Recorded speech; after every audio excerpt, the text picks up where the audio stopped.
கடலூர் மாவட்டம் வேப்பூர் அருகே தனியார் பாலிடெக்னிக் கல்லூரி வளாகத்தில் மர்மமான முறையில் உயிரிழந்த ஜேசிபி ஆபரேட்டரின் உடலை மீட்டு போலீசார் விசாரித்து வருகின்றனர்.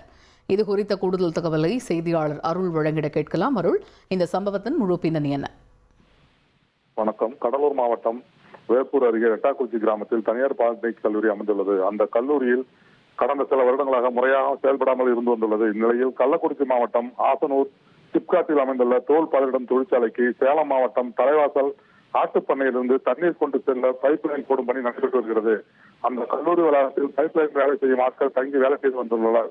இந்நிலையில் சேலம் மாவட்டம் எடப்பாடி அடுத்துள்ள சித்தூர் கிராமத்தைச் சேர்ந்த முருகன் மகன் ராஜேஷ் வயது 28. இவர் ஜேசிபி ஆபரேட்டராக கடந்த ஒரு வாரத்துக்கு முன்பு வேலைக்காக வந்துள்ளார்.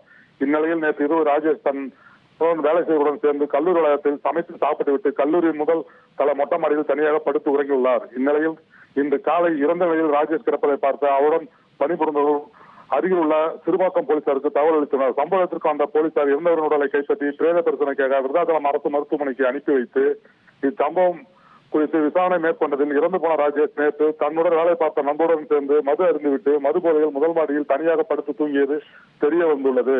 ராஜேஷ் மது போதையில் தவறி விழுந்தாரா அல்லது வேறு ஏது காரணமா என்ற கோணத்தில் சிறுவாக்கம் போலீசார் வழக்கு பதிவு செய்து விசாரணை நடத்தி வருகின்றனர்.